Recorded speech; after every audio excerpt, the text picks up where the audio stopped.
उपमुख्यमंत्री एकनाथ शिंदे आणि ठाकरेंचे खासदार संजय दिना पाटलांचा एकाच कारमधून प्रवास। संजय दिना पाटलांच्या पत्नी सध्या फोर्टिस रुग्णालयात ऍडमिट। शिंदेंकडून भेट घेत विचारपूस। दोघांच्या एकत्रित प्रवासानं राजकीय वर्तुळात चर्चा। रोल नाही, फडणवीस सरकारचा मोठा निर्णय। नसरापूर घटनेसंदर्भात मंत्रिमंडळ बैठकीत पडसाद। महिला सुरक्षेसाठी कडक कायदा करण्याची तयारी।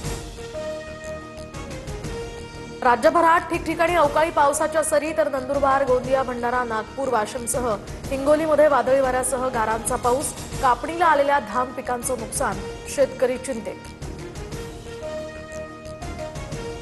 मी राजीनामा देणार नाही, नैतिकदृष्ट्या टीएमसी जिंकली, भाजपनं आम्हाला जबरदस्ती हरवलंय।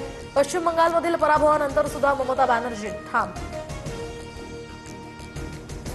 तर अमित शहा ठरवणार पश्चिम बंगालचा मुख्यमंत्री। पर्यवेक्षक म्हणून शहांची निवड। 2 दिवसात भाजप विधिमंडळ पक्षाची बैठक।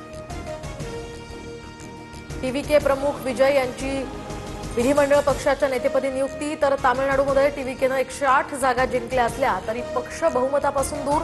सत्ता स्थापनेसाठी विजय यांना छोट्या मोठ्या पक्षांना बरोबर घ्यावं लागणार। संगीतकार पलाश मुच्छलवर सांगली शहर पोलिसात फसवणूक आणि अॅट्रॉसिटीचा गुन्हा दाखल।